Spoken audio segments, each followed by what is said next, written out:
सेवा कर नर मन लगा, सेवा से सत्काम, सेवा से श्रद्धा बढ़े, श्रद्धा से श्री राम। राधे राधे भक्तों, सभी भक्तगणों को मेरा सादर नमस्कार। आज मैं आपको बताने जा रही हूँ कि किस प्रकार से मंदिर की साफ सफाई करने का आपको पुण्य प्राप्त होता है, मंदिर में साफ सफाई करने का क्या महत्व है तथा पूजा के 5 प्रकार जो कि शास्त्र में बताए गए हैं वो क्या है। सेवा छोटी बड़ी नहीं होती। जिस सेवा कार्य में अभिमान नहीं, कोई स्वार्थ नहीं, वह छोटी सेवा भी महान सेवा बन जाती है। भरत जी ने भगवान श्री राम की चरण पादुका की सेवा की और लक्ष्मण जी ने श्री राम की चरण रज की सेवा की और इन्होंने इसे ही अपना जीवन धन माना था। प्रायः हम सभी के घरों में साफ सफाई, मंदिर का काम घरेलू सहायिका करती है। साफ सफाई का कार्य बहुत ही निम्न श्रेणी का माना जाता है, इसलिए आधुनिक पढ़े लिखे लोग इसे करने से कतराते हैं। लेकिन शास्त्रों में सेवा धर्म को सबसे कठिन माना गया है।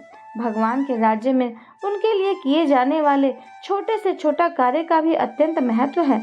प्रभु श्री राम के अपने आश्रम में आगमन की आस में तपस्विनी शबरी प्रतिदिन आश्रम के प्रवेश द्वार तक के मार्ग को बुहारती और उसमें सुंदर पुष्पों से उन्हें सजाती।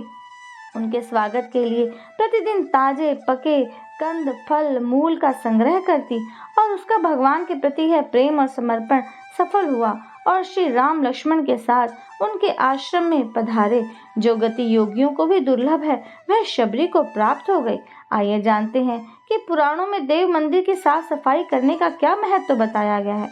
विभिन्न पुराणों में भगवान के मंदिर की साफ सफाई करने का महत्व विभिन्न प्रकार के यज्ञ जप के अनुष्ठानों के बराबर माना गया है।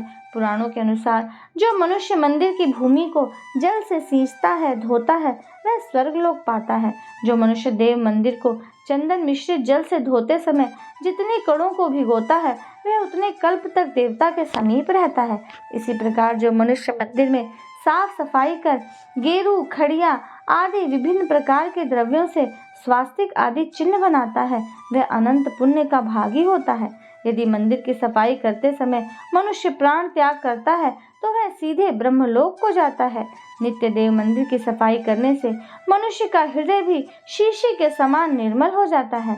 मुख पर प्रसन्नता और ओज छा जाता है। वह मनुष्य दीर्घायु होता है और सभी प्रकार के सौभाग्य प्राप्त करता है।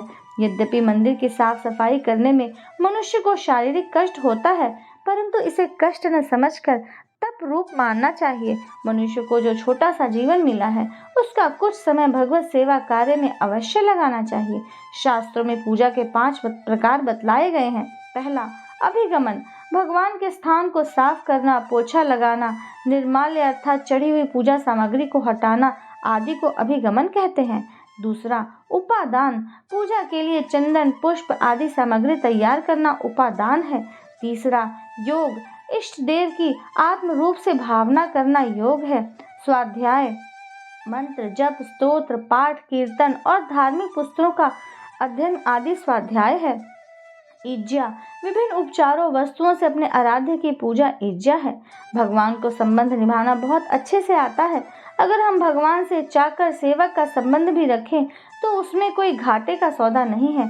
राजरानी मीरा स्वयं रात्रि में 3 बजे उठकर अपने भगवान का मंदिर साफ करती थी। उसके बाद पूजा के बर्तन धो मांज कर रखती, पुष्प चुनकर अपने गोपाल के लिए माला बनाती और सुंदर भोग प्रसाद तैयार करती थी। इस पद में मीरा के भाव कितने ऊंचे हैं, आइए सुनते हैं।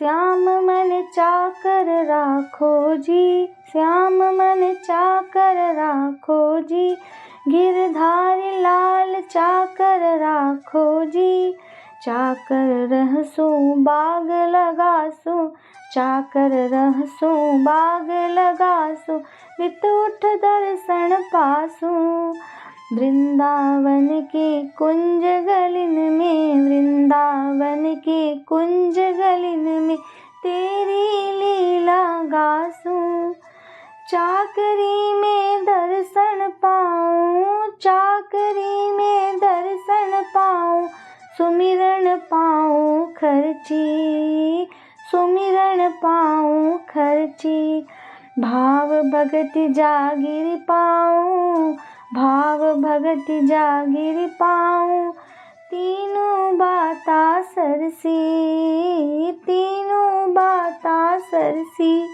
मीरा इस पद में श्री कृष्ण से गुहार लगा रही हैं कि वे उन्हें अपना चाकर अर्थात सेविका बना लें।